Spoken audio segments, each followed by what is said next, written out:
My daughter sat at her mother's will reading with a smug smile, telling the lawyer I was just a high school counselor who'd get nothing from his ex-wife's $42 million research fortune. But when he read one sentence, her PhD confidence crumbled and she started screaming.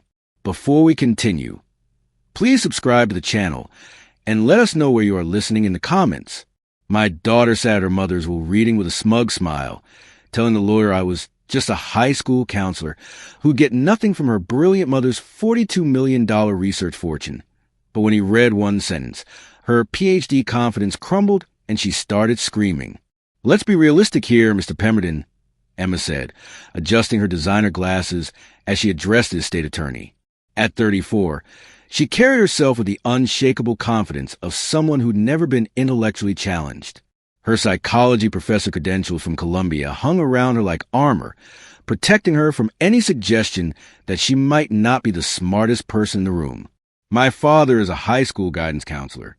My mother was Dr. Vivian Blackwood, who revolutionized cognitive behavioral therapy research and built a $42 million foundation that's changed how we understand adolescent psychology. Emma's voice carried that particular tone academics use when explaining obvious facts to lesser minds. They operated in completely different intellectual leagues. I sat quietly in my worn corduroy jacket, the same one I bought at JCPenney 15 years ago when Vivian first started making real money from her research grants.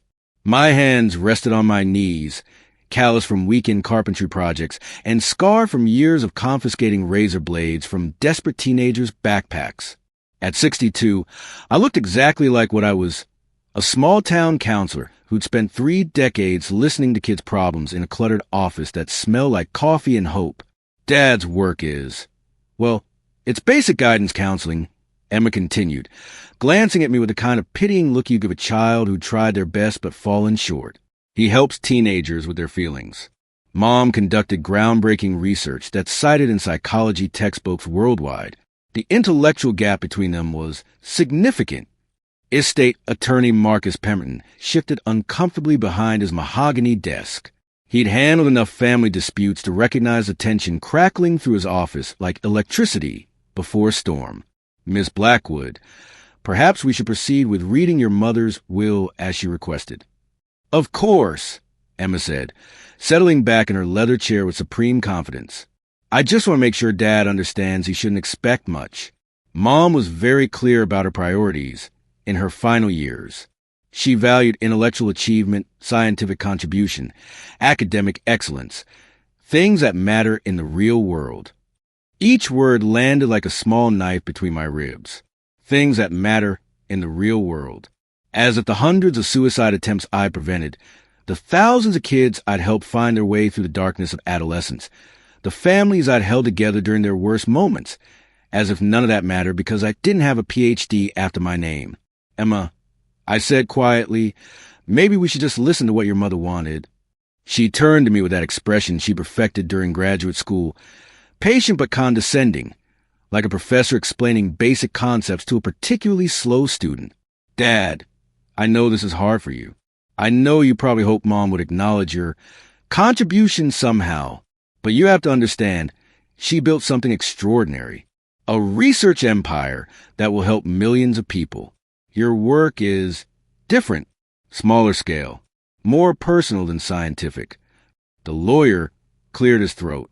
Mrs. Blackwood left very specific instructions about how these proceedings should be conducted.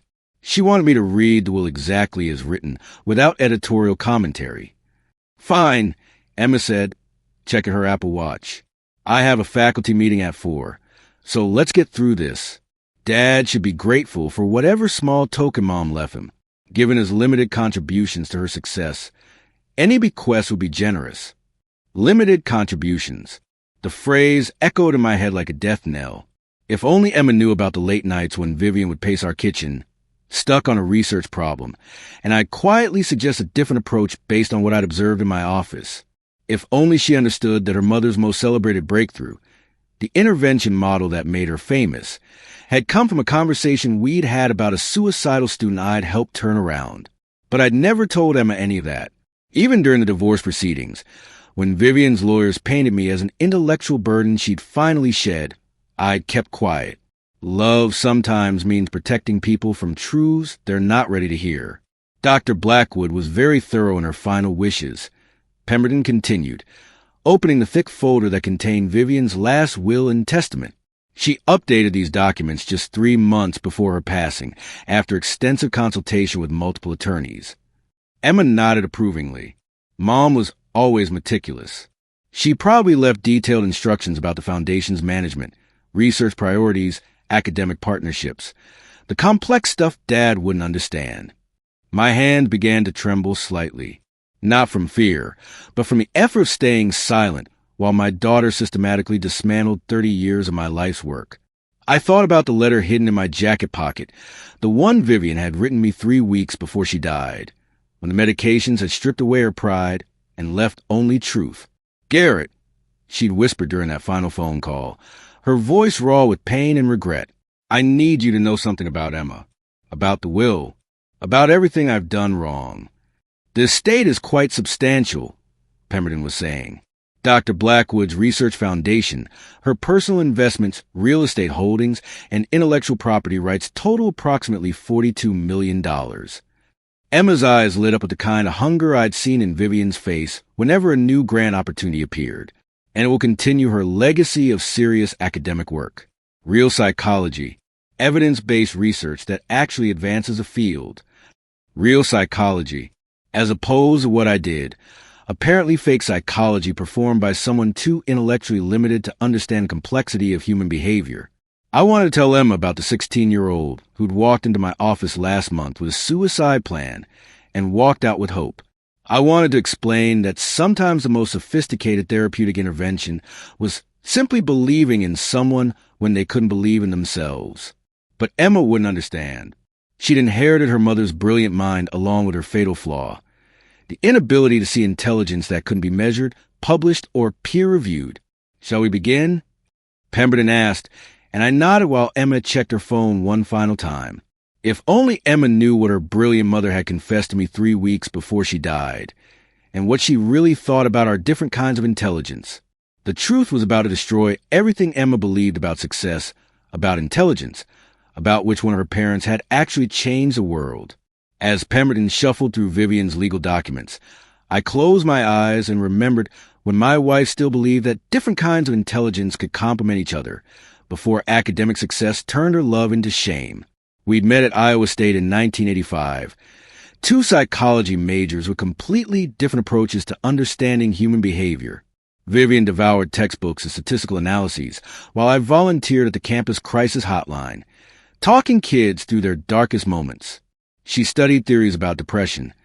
I held hands with students who wanted to die.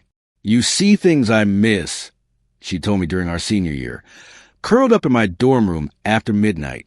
"I can explain why some of might develop anxiety disorders, but you can actually make them feel better. It's like, I understand the machine, but you understand the heart." That was before she learned that universities valued understanding machines more than understanding hearts.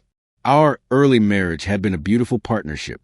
Vivian would pursue her graduate studies while I worked as a counselor at Millbrook High, and we'd spend evenings discussing the fascinating overlap between her research and my real-world observations. She'd show me journal articles about adolescent behavioral patterns, and I'd share stories about how those patterns actually manifested in teenagers' lives. "This is brilliant," she'd say, reading over my shoulder as I typed up case notes about a student who'd overcome self-harm behaviors. "The way you describe his cognitive shifts, it's exactly what my professors are theorizing, but you're seeing it happen in real time." I should have recognized the moment everything changed. It was 1992, the night Vivian received her first major research grant, $250,000 from the National Institute of Mental Health to study intervention strategies for at-risk adolescents. We'd celebrated with cheap champagne in our tiny apartment, and I'd been so proud of her achievement. "This could change everything," she'd said, her eyes bright with possibility. Real funding means real research, publishable results, academic recognition. What I didn't understand then was that academic recognition required academic pedigree. And I, with my master's degree from a state school and my job at a small-town high school, was about to become an embarrassment. The transformation was gradual but relentless. Vivian started attending university functions alone, claiming I'd be bored by all the academic talk. She stopped sharing her research draft with me, saying I wouldn't understand the statistical complexities. When colleagues asked about her husband, she described me as supportive, in the same tone people use to describe loyal pets. But the real betrayal came when I started recognizing my own insights in her published papers. Her breakthrough study, Cognitive Behavioral Interventions in Adolescent Self-Harm, a longitudinal analysis, was based entirely on techniques I developed with my students. The innovative approach that made her career was actually a method I'd stumbled upon while working with a 15-year-old named Katie who'd been cutting herself since middle school. I'd shared Katie's story with Vivian over dinner, describing how I'd helped her recognize the emotional triggers that preceded her self-harm episodes. Instead of focusing on the cutting behavior itself, I taught Katie to identify the feelings that made her want to hurt herself, then develop healthier coping mechanisms for those specific emotions. It's like teaching someone to notice they're getting thirsty before they die of dehydration. I'd explain to Vivian, address the need before it becomes a crisis. 6 months later, that exact metaphor appeared in Vivian's research paper, along with detailed descriptions of the intervention techniques I developed. Her name was the only one on the publication. Her career was launched by insights I'd shared over pot roast and mashed potatoes. When I mentioned the similarity, Vivian's response was swift and cutting. Garrett, those are basic counseling techniques that any competent therapist would discover. I applied rigorous scientific methodology to test their effectiveness. That's the difference between anecdotal experience and real research. Real research, the phrase that would haunt our marriage for the next decade. Emma absorbed these attitudes like a sponge, soaking up poison. By age 19, she'd learned to see the world through her mother's academic lens, where credentials mattered more than character and publications trumped genuine human connection. Dad, sweet. I'd overheard her telling her college friends during winter break. But he's just a guidance counselor. Mom's doing groundbreaking research that's actually changing the field of psychology. They're in completely different leagues intellectually. Different leagues. As if intelligence were a sport with winners and losers, rather than a gift that could be expressed in countless ways. The night Emma decided to spend Christmas break in Europe with her graduate school friends instead of coming home, I found Vivian in her study, surrounded by research papers and grant applications. She looked up at me with something that might have been regret flickering in her eyes. She's ambitious, Vivian had said quietly. Like me, she wants to be around people who can advance her career. She's our daughter, I'd replied, not a networking opportunity. You don't understand the pressure she's under. Academic psychology is incredibly competitive. She needs to make connections, build relationships with serious researchers. Spending time in Millbrook with. She'd trailed off, but we both knew how that sentence ended, with her failure of a father who'd never published a single paper or earned a PhD. The academic cocktail parties were the worst. Vivian would introduce me to her colleagues as my husband. He works with teenagers, then quickly steer conversations toward her latest research projects. I'd stand there holding my beer, listening to discussions about statistical significance and peer review processes, watching my wife transform into someone I barely recognized. Your husband seems very supportive, one of her colleagues had said to Vivian.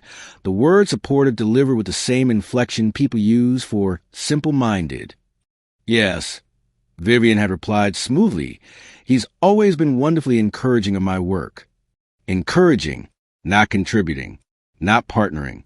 Just encouraging, like a well-trained cheerleader applauding from the sidelines while the real players competed on the field. But I kept quiet through all of it. The dismissals, the diminishments, the gradual erasure of my contributions to her success. I'd let her take credit for insights that had cost me sleepless nights and emotional exhaustion. I'd watched her build an empire on foundations I'd helped pour, then pretend she constructed everything herself. Because I'd loved her. Because I believed that love meant supporting someone's dreams, even when those dreams require forgetting where they come from. What Emma never understood was that her mother's most cited research paper, the one that made her career and launched her foundation, was based entirely on insights I'd shared about my students' emotional patterns. But in 3 minutes, when Pemberton read Vivian's will, Emma would finally learn the truth about which parent had actually changed the world. The memory that hurt most wasn't the divorce papers or the custody arrangements. It was the night Vivian actively sabotaged my work in front of our daughter, calling my methods unscientific and potentially harmful compared to her research-based approaches. Emma had been 21, home from graduate school for Thanksgiving, when her friend Ashley called in tears. Ashley's younger brother had been caught cutting himself, and their parents were panicking, threatening to send him to an expensive residential facility he didn't want to attend. "Let me talk to Garrett," Ashley had said through her sobs. "He helped me through my panic attacks in high school. He'll know what to do." I'd spent an hour on the phone with Ashley, walking her through techniques for talking to her brother, without making him feel cornered or shamed. I'd explained how to create safety without removing his sense of control, how to listen for the emotions beneath the destructive behavior, how to help him find healthier outlets for whatever pain he was trying to manage. "Thank you so much, Mr. Brennan," Ashley had whispered before hanging up. "You always know exactly what to say." I turned to find Vivian staring at me with expression I'd never seen before, not just disapproval, but something closer to disgust. "You can't give medical advice, Garrett," she'd said sharply. "Self-harm is a serious psychiatric condition that requires professional intervention, not folksy wisdom from a guidance counselor." Emma had looked up from her laptop, suddenly interested in the conversation. "I wasn't giving medical advice," I'd replied quietly. "I was helping a scared family navigate a crisis." "You were practicing psychology without proper credentials or training," Vivian had continued, her voice taking on the authoritative tone she used in her lectures. "What you call helping could actually interfere with legitimate treatment. These issues require evidence-based interventions, not intuitive approaches based on personal experience." "Mom's right, Dad." Emma had chimed in, closing her laptop to give us her full attention. "In my abnormal psychology class, we learned that well-meaning but untrained intervention can actually reinforce maladaptive behaviors. You could make things worse." The words had hit me like a physical blow. My own daughter, studying to become a psychologist, believed I was potentially harmful to the students I'd been helping for 20 years. "I've been working with teenagers for 2 decades," I'd said, trying to keep my voice steady. "Ashley's brother isn't the first kid I've helped through this kind of crisis." "Anecdotal evidence isn't scientific evidence," Vivian had replied coolly. "Just because you think you've helped doesn't mean you actually have. Without proper assessment tools, outcome measurements, or control methodologies, you have no way of knowing whether your interventions are effective or merely making you feel better about yourself." That was the moment I realized Vivian needed to diminish my work to feel superior in her academic circles. It wasn't enough for her to be successful. I had to be a failure for her achievements to feel meaningful. The attacks on my credentials became more frequent and more public. When Emma brought her graduate school friends home for Christmas, Vivian made sure to mention that I'd never actually studied psychology formally and had picked up techniques through trial and error rather than rigorous training. "Where did you go to school, Mr. Brennan?" one of Emma's friends had asked innocently. The silence that followed was deafening. Emma's face had flushed red as she realized she'd never actually asked about my educational background.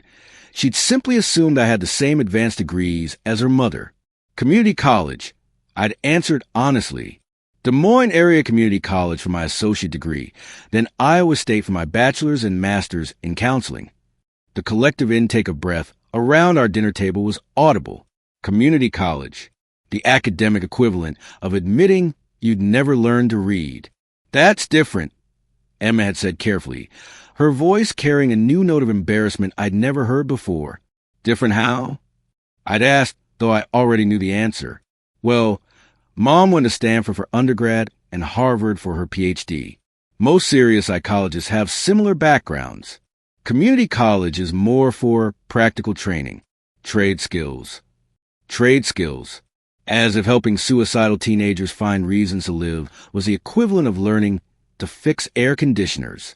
From that night forward, Emma began correcting my unscientific advice whenever I tried to help her friends with their problems. When her roommate was struggling with anxiety attacks, Emma had interrupted my suggestion about breathing techniques to explain Why her mother's research showed that cognitive behavioral therapy was the only empirically validated treatment for anxiety disorders. Dad means well, she'd said with that patronizing smile I was learning to hate, but he's not really trained in clinical psychology. Mom's published extensively on anxiety interventions. You should probably see a real therapist. A real therapist, as opposed to the fake therapy I'd been practicing for 20 years. The final insult came when Vivian was invited to receive the Distinguished Researcher Award from the American Psychological Association. It was the pinnacle of her career, recognition from the most prestigious professional organization in our field. You probably shouldn't come, she'd told me while selecting her outfit for the ceremony. It's a very academic crowd. Lots of university researchers, clinical directors, people with serious credentials. You'd feel out of place. I'm your husband, I'd said quietly. I'd like to see you receive recognition for your work. Our work isn't the same, Garrett, she'd replied, not meeting my eyes. This award is for scientific contributions to the field, empirical research that advances knowledge. What you do is different, important in its own way, I'm sure, but not really relevant to serious psychological research. I'd watched the ceremony on live stream from our living room, sitting alone in my worn recliner, while my wife accepted applause for work that had grown from insights I'd shared with her over 15 years of marriage. But I'd kept working. Every day, I'd go to my cluttered office at Millbrook High and continue doing what Vivian called amateur therapy for people who can't afford real psychologists. I'd talk kids through panic attacks and family crises, help them navigate depression and self-harm, guide them toward hope when everything felt hopeless. And unlike Vivian's research subjects, who were anonymous data points in statistical analyses, my students wrote letters, hundreds of them over the years.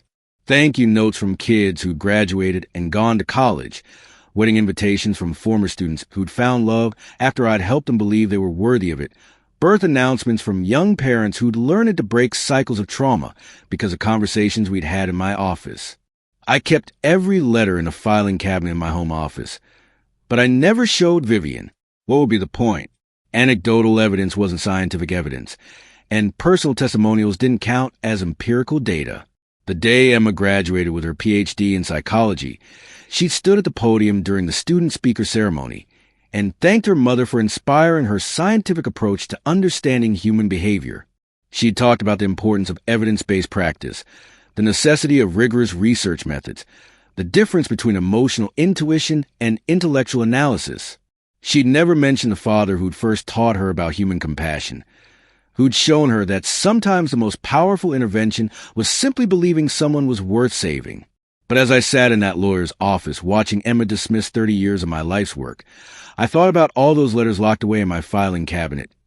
Proof that love and intuition could heal wounds that research papers had never even acknowledged existed. The most humiliating moment came 3 years after Emma earned her doctorate, when she brought 2 of her Columbia Psychology Department colleagues to my house and introduced me as my father. He does basic counseling at a high school. Dr. Alexander Wainwright and Dr. Marcus Fleming were everything Emma aspired to be, published researchers with Ivy League pedigrees and a kind of intellectual arrogance that comes from never having to question whether your work actually helps real people. They sat in my living room like anthropologists studying primitive customs, clearly fascinated by their first encounter with someone who practiced psychology without proper academic credentials. Basic counseling, Dr. Wainwright had repeated, as if testing the words for accuracy. That must be challenging, working without the theoretical framework that guides evidence-based practice. Emma had positioned herself between her colleagues and me, orchestrating the conversation like a conductor managing an orchestra she was ashamed to be associated with. Dad, could you make some coffee while we discuss the research project I'm presenting at the APA conference? The request was delivered with a bright smile that didn't hide the underlying message. Serve the refreshments and let the real psychologist handle the intellectual conversation. I'd stood quietly and walked to the kitchen, listening to the doorway as Emma explained her latest research to her colleagues. The irony was breathtaking. She was describing an intervention program for at-risk adolescents that used techniques I developed 15 years earlier, presenting them as cutting-edge innovations she discovered through rigorous scientific methodology. The key insight, Emma was saying, is that traditional therapeutic approaches focus too heavily on pathology and not enough on resilience building. My research suggests that adolescents respond better to strength-based interventions that help them identify their own coping resources.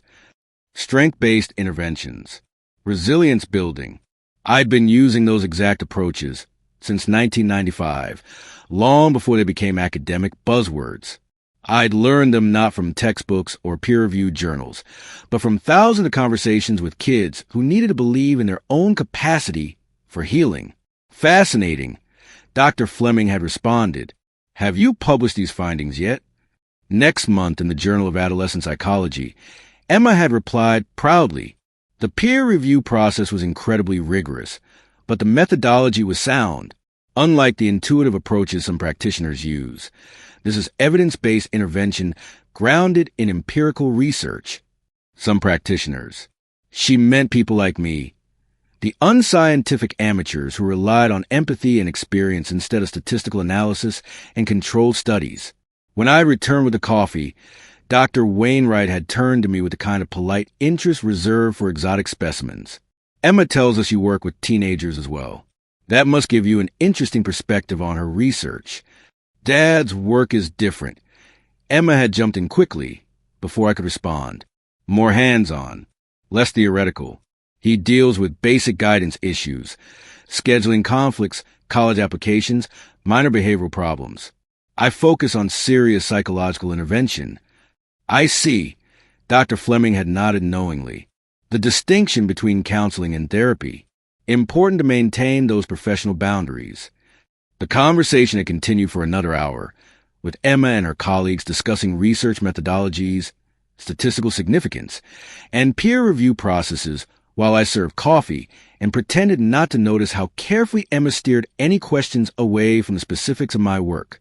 Finally, Dr. Wainwright had addressed me directly. "Have you ever considered pursuing additional education? There are some excellent doctoral programs designed for working professionals. You might find it illuminating to understand what actual therapy looks like from a clinical perspective." Actual therapy. The phrase hung in the air like poison gas. "Dad's pretty set in his ways," Emma had answered for me, her tone mixing affection with apology. "He's been doing the same thing for 25 years. Change can be difficult at our age." Our age. At 58, I was apparently too old to learn new concepts or adapt to modern approaches. Never mind that I'd successfully helped thousands of students navigate the most complex psychological challenges of their lives. Never mind that my success rates were higher than any other counselor in the state. Never mind that major universities had quietly tried to recruit me to head their counseling programs, offers I declined because I preferred working directly with kids rather than training graduate students to study them. The breaking point came when Dr. Fleming started explaining his research on suicide prevention in adolescent populations. As he described his innovative approach, building trust through non-judgmental listening, identifying underlying emotional needs, helping students develop coping strategies, I realized he was essentially describing my daily routine. "The key variable," he'd said pompously, "is establishing therapeutic alliance before attempting cognitive restructuring. Most practitioners rush the intervention phase without adequate rapport building." I'd bit my tongue to keep from mentioning that I prevented over 200 student suicides in my career using exactly those techniques. 200 kids who'd walked into my office planning to end their lives and walked out with reasons to keep living. But I'd never published those statistics, never turned those victories into data points for academic consumption. "That's brilliant, Dr. Fleming," Emma had gushed. "The theoretical foundation is so much more sophisticated than intuitive approaches. Dad, you should really listen to this. You might learn something about suicide risk assessment." I might learn something about suicide risk assessment from a man who probably never held a razor blade, while a 16-year-old explained why dying felt easier than living. The final insult came as her colleagues were leaving. Emma had walked them to the door, then turned back to me with an expression of loving condescension that made my chest ache. "I hope that was helpful, Dad. I know your work experience is valuable in its own way, but it's important to understand how the field has evolved. Maybe you could audit some psychology courses at the community college. Not for credit, obviously, but just to familiarize yourself with current best practices. Current best practices. As if 25 years of successful intervention work was somehow outdated because it hadn't been peer-reviewed. But the cruelest revelation was watching Emma's face as she'd spoken. She genuinely believed that academic credentials mattered more than actual impact on human lives. She'd inherited Vivian's fatal flaw, the inability to recognize intelligence that couldn't be measured, published, or peer-reviewed. What she didn't know was that Vivian's prestigious research foundation was struggling with practical applications. Their intervention programs had impressive statistical outcomes on paper, but their real-world success rates were dismal. Meanwhile, kids from across 3 counties found ways to get transferred to Millbrook High just so they could access my basic counseling services. When Emma had published her first research paper on adolescent depression 6 months later, I'd recognized every intervention technique she described. They were methods I developed in my office over 20 years of practice, refined through thousands of real conversations with real kids facing real crises. But as I sat in that lawyer's office listening to Emma dismiss my life's work as intellectually inferior, I wondered if she'd ever actually helped a single person, or she'd spent her entire career studying human behavior without ever learning to heal human hearts. The phone call that changed everything came at 2:17 a.m. on a Tuesday in March, 3 weeks before Vivian died. Her voice was raw with pain and something I hadn't heard in 15 years. Vulnerability stripped of all academic pretense. "Garrett," she'd whispered into the darkness between us, "I need to tell you something before it's too late. About my career. About Emma. About everything I've done wrong. I'd been dreaming about my students, a recurring nightmare where I couldn't reach them in time, where all my words failed and they slipped away into darkness I couldn't penetrate. Vivian's call had pulled me back to a different kind of darkness, one where the person I'd loved most had spent decades convincing our daughter that I was worthless. "It's late, Vivian," I'd said quietly, checking my alarm clock and wondering if the medications were making her confused about time zones. "I can't sleep," she'd replied. "Haven't been able to sleep for weeks. Every time I close my eyes, I see your face the day I told you I was leaving. The way you just accepted it. Like you believe you deserve to be abandoned." The memory hit me like ice water. I'd been grading papers in our kitchen when she'd announced that our marriage was over, that she'd found someone who understood her intellectual needs and could match her professional ambitions. I'd set down my red pen and asked if there was anything I could do to save us. "Nothing," she'd said with cold finality. "We've grown in different directions. I need a partner who can challenge me intellectually, not someone who's content with mediocrity. Vivian, why are you calling me now?" I'd asked, though part of me already knew. "Because I'm dying," she said simply, "and I can't take these lies with me to the grave. My career, everything Emma admires about me, it was built on your insights. Every breakthrough theory, every intervention technique, every grant proposal that made my reputation, it all came from you. The confession hung between us like a bridge I wasn't sure I wanted to cross. For 15 years, I'd wondered if I was crazy to think I contributed to her success. She'd gaslit me so thoroughly that I'd begun to doubt my own memories, my own worth. The resilience-building model that made me famous," she continued, her voice breaking. "That was your idea, from when you helped that student, Trevor Morrison, overcome his anxiety about his parents' divorce. You told me how you'd helped him identify his own strengths instead of focusing on his trauma. I gave a fancy name and called it research. Trevor Morrison. I remembered him perfectly. A quiet sophomore who'd been having panic attacks every morning before school because he was terrified his parents would finalize their divorce while he was away. I'd spent 6 months helping him understand that he couldn't control his parents' choices, but he could control his own responses. The crisis intervention protocols that Emma uses in her research, Vivian had whispered, those came from your work with Sarah Kellerman when she was cutting herself. You developed that step-by-step approach for de-escalating self-harm episodes. I wrote it up as if I discovered it in clinical trials. Sarah Kellerman. She graduated valedictorian, gotten a full scholarship to Northwestern, and sent me a wedding invitation 5 years later with a note that said, Thank you for teaching me that scars can be proof of survival instead of evidence of failure. Why are you telling me this now? I'd asked, though the answer was becoming devastatingly clear. Because Emma worships me, Vivian had sobbed. She thinks I'm this brilliant researcher who revolutionized adolescent psychology, and she's built her entire career trying to live up to an image that was never real. I stole your wisdom and called it my intelligence. I took your compassion and turned it into academic theory. I destroyed the only man who ever understood me because I was too proud to admit I needed you. The silence stretched between us like a wound that had never healed. You left me because you were terrified of admitting you needed me. I'd said slowly, the pieces finally clicking into place. I left you because every time I looked at you, I saw everything I wasn't, she'd whispered. You understood people in ways I could never measure or quantify, and I resented you for it. You could walk into a room full of broken teenagers and somehow make them believe they were worth saving. I could analyze their psychological profiles and develop treatment protocols, but I couldn't touch their hearts the way you did. So you convinced yourself that heart didn't matter, that only the analysis was valuable. I convinced Emma too, she'd said, and the guilt in her voice was like listening to someone confess to murder. I spent 15 years teaching our daughter that credentials mattered more than character. That published research was more important than human connection. I turned her into everything cold and calculating about me, and I robbed her of everything warm and wise about you.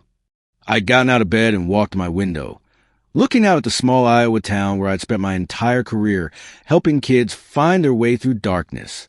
Down the street was a high school where I prevented countless tragedies, where I taught thousands of students that they mattered, that their lives had value regardless of their grades or their parents' income or their college prospects. My foundation, Vivian had continued, has $42 million in assets. We've funded hundreds of research projects, published thousands of papers, trained hundreds of graduate students. But our practical intervention programs are failing Garrett. The suicide rates in schools using our evidence-based protocols are actually higher than the rates in schools that use intuitive approaches. Intuitive approaches. Her euphemism for what I did every day. Emma doesn't know, she'd whispered. She thinks the foundation is this incredible success story, this testament to rigorous scientific methodology. She doesn't know that our real-world outcomes are terrible because we forgot that psychology isn't about studying people. It's about helping them. The cruel irony was almost beautiful. Vivian had spent 30 years building an empire designed to prove that academic intelligence was superior to emotional wisdom, only to discover that her empire couldn't actually help the people it claimed to serve. I need you to promise me something, she'd said, and I'd heard the familiar tone of someone preparing to ask for something she had no right to request. What? Don't tell Emma about this conversation. Please. She's built her entire identity around believing in my intellectual superiority. If she learns that I stole everything from you, it will destroy her. The request was breathtaking in its selfishness. Even facing death, Vivian wanted to protect her reputation at my expense. She wanted absolution without accountability, forgiveness without facing the consequences of what she'd done to our daughter's relationship with me. You want me to let Emma keep believing I'm worthless? I'd said quietly. I want you to let Emma keep believing in something, she'd replied, even if it's false. She needs heroes, Garrett. Everyone does. What about what I need, Vivian? What about the relationship you destroyed between me and our daughter? The silence that followed was filled with 15 years of accumulated pain. I know I have no right to ask, she finally whispered, but I'm fixing it. In my will. I'm making sure Emma learns the truth. Just not from me. I'm too much of a coward to tell her myself, but I'm not coward enough to let the lies continue forever. Vivian's last words to me were, I spent 30 years trying to prove I was smarter than you, but you were always wiser, and Emma needs to learn the difference. She died 2 weeks later, leaving behind a $42 million foundation built on stolen insights and a daughter who'd inherited her worst qualities, while missing everything beautiful about the father she'd been taught to dismiss. Emma had arrived at the law office with Dr. Wainwright and Dr. Fleming in tow, ostensibly for moral support, but clearly planning to demonstrate how real success gets rewarded in families that value intellectual achievement. I thought it would be educational for them to see how estate planning works for someone of mom's stature, she explained to Pemberton while her colleagues settled into the conference room's leather chairs like theater patrons preparing for an entertaining performance. Educational. As if my wife's death and the dissolution of our family assets were academic case studies designed for their professional development. This is quite unusual, Pemberton had said diplomatically, bringing non-family members to an estate reading. They're not just colleagues, Emma had replied with the practice authority she'd inherited from Vivian. Dr. Wainwright serves on the board of the National Institute of Mental Health, and Dr. Fleming chairs the research committee at Columbia. They understand the complexity of Mom's foundation in ways that... She glanced toward me with barely concealed pity. Well, in ways that family members without relevant expertise might not. Family members without relevant expertise. Her euphemism for a father whose 30 years of psychological work didn't count because it lacked proper academic credentials. I'd taken my usual seat in the corner, wearing my best suit, the same navy blue one I'd bought for Emma's graduate school graduation. My weathered hands rested on a manila folder I'd brought, containing documentation Emma had never seen. Letters from students, outcome reports I'd never published, and a detailed record of every insight I'd shared with Vivian that had later appeared in her research papers. The Blackwood Research Foundation represents one of the most significant private contributions to adolescent psychology research in the past 2 decades. Dr. Fleming had been explaining to Pemberton while Emma beamed with reflected glory. Dr. Blackwood's work has literally shaped how we understand intervention strategies for at-risk youth populations. Mom was brilliant. Emma had added unnecessarily. Her research methodologies were groundbreaking. The Foundation's asset base reflect the impact of her intellectual contributions to the field. Intellectual contributions. I'd bitten my tongue to keep from mentioning that Vivian's most celebrated contributions had originated during our dinner conversations, when I'd shared stories about students I'd helped navigate psychological crises. Of course, academic achievement of that caliber requires a certain level of sophistication, Dr. Wainwright had said, her eyes drifting toward me with a kind of polite dismissal reserved for service personnel. Not everyone can understand the complexity of rigorous psychological research. Dad's always been proud of Mom's success, Emma had said quickly, as if my pride were somehow surprising given my obvious intellectual limitations. Even though he wouldn't understand the theoretical frameworks or statistical methodologies, he recognizes achievement when he sees it. The condescension was breathtaking. My own daughter discussing my cognitive limitations with her colleagues, as if I were developmentally disabled rather than differently educated.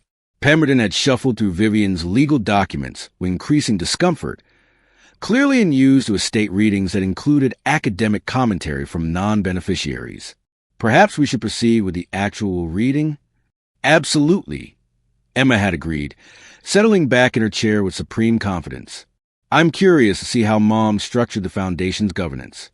There are probably provisions for continued research funding, academic partnerships, maybe endowed chairs at major universities. The intellectual legacy aspect. Intellectual legacy. As if human lives saved and families healed were somehow less meaningful than peer-reviewed publications and academic citations. Dad should feel honored by whatever small recognition Mom left him, Emma had continued, glancing toward me with that mixture of affection and apology I'd grown to despise. Given his limited academic contributions, any bequest would be generous. Limited academic contributions. The phrase echoed in my head like a funeral bell. If only Emma knew about the filing cabinet in my home office, stuffed with letters from former students who credited me with saving their lives. If only she understood that every innovative technique in her mother's research papers had been developed in my cluttered counselor's office, refined through thousands of real conversations with real kids facing real crises. But I'd remained silent, as I had for 30 years of marriage and 15 years of divorce aftermath. Love sometimes means letting people discover truth in their own time, on their own terms, even when their ignorance breaks your heart daily. The Foundation's current assets total approximately $42 million, Pemberton had announced, and Emma's colleagues had exchanged impressed glances. Remarkable, Dr. Fleming had murmured. a testament to the power of rigorous scientific methodology. Mom always said that evidence-based research would eventually prove its worth. Emma had said proudly, "This foundation represents a culmination of decades of intellectual discipline and academic excellence." Academic excellence. I thought about Trevor Morrison, who'd send me a graduation photo with a note that said, "Thank you for teaching me that anxiety doesn't have to control my life." I thought about Sarah Kellerman, whose wedding invitation had included a handwritten message. "You helped me believe I was worth saving when no one else could reach me." Those weren't academic achievements that could be measured in grants or publications, but they were the kind of victories that made 30 years of budget meetings and parent conferences and crisis interventions worthwhile.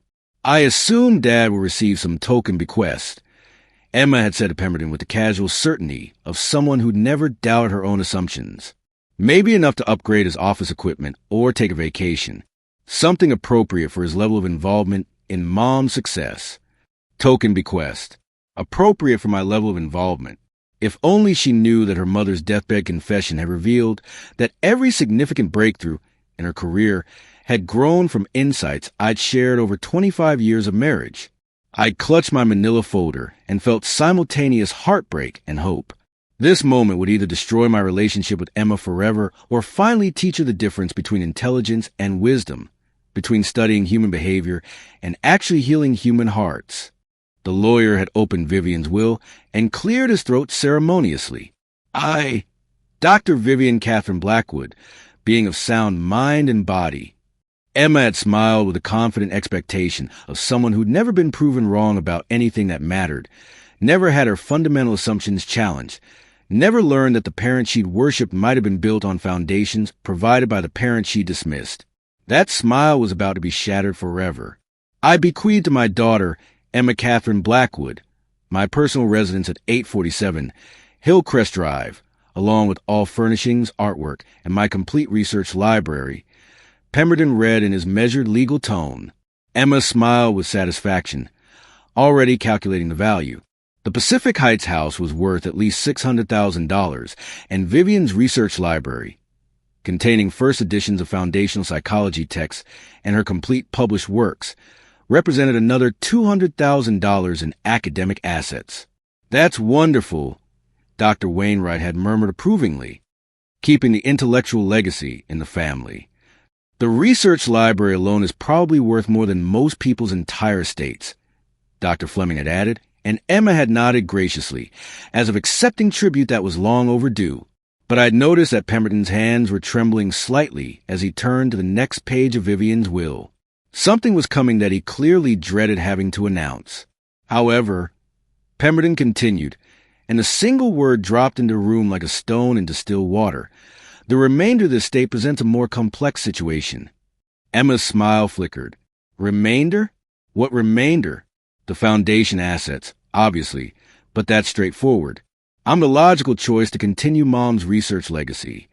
Actually, Ms. Blackwood, the will specifies a different arrangement for the Blackwood Research Foundation and all associated assets."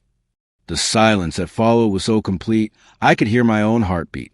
Emma's colleagues leaned forward in their chairs, sensing drama they hadn't expected from what should have been a routine transfer of academic wealth. "I don't understand," Emma said slowly. "Mom built that foundation. It's her life's work. I'm the only one qualified to continue her research mission." Pemberton cleared his throat and continued reading. "I bequeath the entire Blackwood Research Foundation, including all financial assets, research grants, intellectual property rights, and administrative control, to my former husband, Garrett Michael Brennan." The words hung in the air like smoke from an explosion. Emma's face went through a series of expressions: confusion, disbelief, then something approaching panic. "That's impossible," she whispered. "He's not even a real psychologist. He doesn't have a PhD. He can't run a research foundation." But Pemberton wasn't finished. Dr. Blackwood left a personal letter explaining her decision. She requested that it be read aloud to all parties present.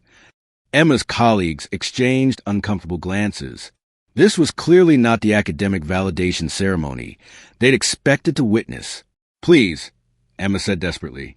"There must be some mistake. Check the documents again." Mom would never leave her foundation to someone without proper credentials. Pemberton unfolded a handwritten letter, Vivian's distinctive script visible even from across the room. My darling Emma, my beloved Garrett. He began reading. If you are hearing this letter, it means I have finally found the courage to tell the truth I was too proud to speak while I was alive. I felt my chest tighten. Even from beyond the grave, Vivian was about to reshape everything Emma believed about intelligence, about success, about which parent had actually changed the world. Emma, you have spent your entire adult life trying to live up to an image of me that was never real. Every breakthrough theory that made my career, every intervention technique that built my reputation, every insight that launched my foundation, it all came from your father. Emma shot out of her chair. This is insane. Dad's just a guidance counselor. He fixes scheduling conflicts and helps kids pick colleges. But Pemberton continued reading relentlessly. The resilience-building model that won me the Distinguished Researcher Award was your father's creation, developed through his work with Trevor Morrison. The crisis intervention protocols that Emma now uses in her own research came from your father's techniques with Sarah Kellerman. The strength-based approach that revolutionized adolescent therapy was your father's insight, shared over dinner conversations that I then published as my own discoveries. Dr. Wainwright and Dr. Fleming sat in stunned silence, watching their colleague's daughter learn that her mother's academic empire had been built on stolen wisdom. The most painful truth, the letter continued, is that my foundation has been a failure where it matters most. Despite $42 million in assets and hundreds of published papers, our real-world intervention programs have terrible success rates.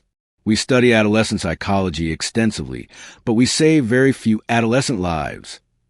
Emma was shaking her head frantically. This isn't true. Mom's research helped millions of people. Her methodologies are used worldwide. Meanwhile, Pemberton read on, your father has prevented over 200 student suicides in his career. He has guided thousands of teenagers through psychological crises, using nothing but empathy, intuition, and wisdom I could never measure or quantify.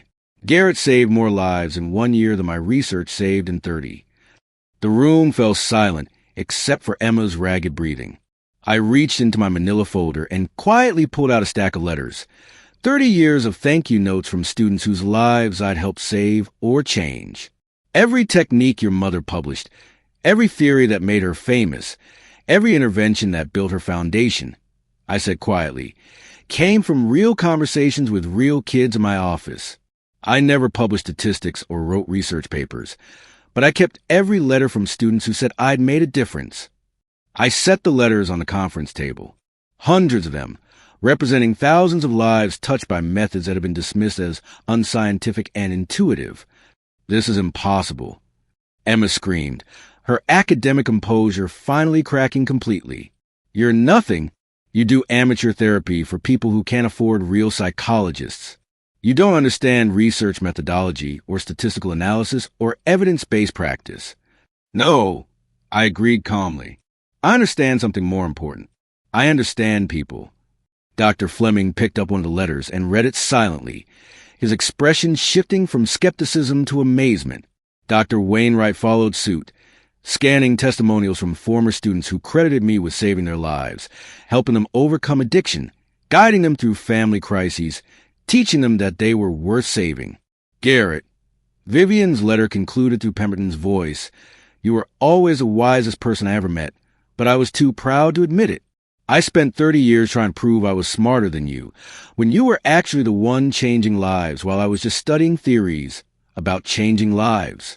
This foundation belongs to you because you understand what I never could, that psychology isn't about research papers or academic credentials. It's about helping people heal. Emma looked at her mother's letter with the expression of someone watching their entire worldview collapse in real time. Dad, she whispered, is this really true? Did you really? Were you the one who? The question hung between us like a bridge she could either cross or burn forever. Every word, I said quietly. But your mother wasn't a fraud, Emma. She was just afraid that love and intuition weren't enough, that wisdom without credentials didn't count, that helping people wasn't as valuable as studying them. The conference room felt like the aftermath of an earthquake. Everything familiar had shifted, leaving Emma staring at the rubble of beliefs she'd built her entire identity around. She held her mother's letter with trembling hands, reading and rereading the devastating admission that her intellectual hero had been a fraud built on stolen wisdom. "Why didn't you ever tell me?" she whispered, her voice breaking. "All these years, you let me think you were, that you weren't, that I wasn't smart enough to matter," I finished gently. "Because I never needed you to think I was smart, Emma. I needed you to think you were loved." Dr. Wainwright cleared her throat awkwardly. "Perhaps we should give the family some privacy." "No," Emma said sharply, surprising everyone, including herself. "Stay, please. I need witnesses to this because I don't think I can believe it otherwise." She looked at me with eyes that seemed to see me for the first time in decades. "Dad, the letter says you could have gotten multiple PhDs if you wanted them. Is that true?" I nodded slowly. "Harvard offered me a full doctoral fellowship in 1987. Yale made a similar offer the following year. I turned them both down." Emma's colleagues exchanged glances of shock. In their world, turning down Harvard was like refusing oxygen. "Why?" Emma asked desperately. "Why would you choose to stay in some small-town high school when you could have been..." "Could have been what? Like your mother?" I asked quietly. "Emma, in 30 years of counseling, I prevented over 200 suicides. I've helped thousands of kids believe they were worth saving. I've guided families through their worst crises and watched them come out stronger. What PhD program teaches you how to hold a 16-year-old's hand while they decide whether life is worth living?" The silence that followed was profound. Dr. Fleming was staring at the stack of student letters, as if they were artifacts from an alien civilization. "Your mother's final letter has more to say," Pemberton said gently, returning to Vivian's handwritten confession. "I spent my entire career believing that intelligence without compassion was somehow superior to compassion without credentials," he read. "I turned our daughter into everything cold and calculating about academic psychology, while dismissing everything warm and healing about practical wisdom. Garrett never defended his contributions because he was secure in his purpose. He didn't need recognition to know his worth." Emma's face crumpled. "I became everything wrong with psychology, didn't I? I studied human behavior without learning to heal human hearts. I memorized theories about helping people without ever actually helping anyone." "You're not wrong, Emma," I said carefully. "You're just incomplete. You have incredible analytical skills, research capabilities, theoretical knowledge. But you've been taught that those things are more valuable than empathy and intuition, when really they should work together." I reached across the table and opened my manila folder completely, revealing not just student letters, but detailed case studies I had written over 3 decades, observations about human resilience that had never been published, insights about healing that had never been peer-reviewed. "Your mother was brilliant," I continued. "She could synthesize complex theories and design rigorous research methodologies. But she couldn't sit with a suicidal teenager and somehow convince them that tomorrow might be better than today. That's not a weakness. It's just a different kind of intelligence." Dr. Wainwright picked up one of my case studies and began reading.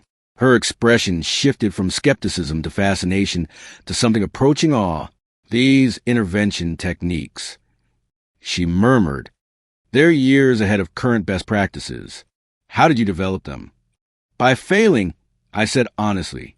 "By sitting with kids who were hurting and trying different approaches until I found something that worked. By listening more than talking. By remembering that behind every psychological symptom is a human being who needs to feel valued." Emma was crying now, not the controlled tears of academic frustration, but the deep sobs of someone realizing they'd wasted years pursuing the wrong things for the wrong reasons. "I've spent 15 years trying to become mom," she whispered. "Publishing papers nobody reads, developing theories nobody uses, studying people instead of helping them. I thought that made me superior to you, but I was just hiding from real human connection behind academic jargon." "You weren't hiding," I said gently. "You were trying to make your mother proud. But Emma, the foundation is yours now if you want it. $42 million that could actually help people instead of just studying them. She looked up sharply. What do you mean? I mean, we could combine your research skills with practical intervention. Instead of publishing papers about theories, we could develop programs that actually save lives. Instead of training graduate students to analyze human behavior, we could teach them to heal human hearts. The possibility hung in the air like sunrise after the longest night. You'd work with me? Emma asked incredulously. After everything I said about you? After I spent years treating you like an intellectual inferior? Emma, you're my daughter. I'd work with you if you wanted to study the psychology of insects, as long as it meant we were together. Dr. Fleming set down the student letter he'd been reading and looked at me with newfound respect. Mr. Brennan, these testimonials, they represent the kind of real-world impact most of us only dream about achieving. Your success rates are remarkable. Because I never forgot that success isn't measured in publications or grants. I replied, it's measured in lives changed, families healed, kids who wake up tomorrow believing they matter. Emma stood up slowly and walked around the conference table until she was standing directly in front of me. For a moment, she just stared at my face as if memorizing features she'd somehow forgotten to see. Dad, she said quietly, will you teach me? Not the research methodology or the statistical analysis. I already know that stuff. Will you teach me what you know about actually helping people? About seeing hearts instead of just studying behavior? I reached out and took her hands. The same hands that had once been small enough to fit entirely within my palms, now elegant and manicured and marked with the calluses that come from years of gripping pens and turning pages. Emma, I've been waiting 34 years for you to ask me that question. She collapsed into my arms then, this brilliant woman with her PhD and her publications and her academic credentials. Cry like the little girl who used to run to me when she was scared or hurt or confused about the world. I'm sorry, Dad, she sobbed. I'm so sorry for everything I said, everything I believed, everything I chose. I thought intelligence was about being better than other people, but you used your intelligence to make other people better. As I held my daughter and felt 15 years of distance finally closing, I realized that Vivian's greatest gift hadn't been the foundation or the money. It had been this moment, this chance for Emma to choose between continuing her mother's path of hollow academic achievement or learning what psychology really meant. The choice between studying life and actually living it, between analyzing human hearts and learning to heal them, between being intelligent and being wise. If you enjoyed this story, please like this video, subscribe to the channel, and share your opinions of this story in the comments. To listen to more stories, click on one of the boxes showing on your screen. Thank you for watching.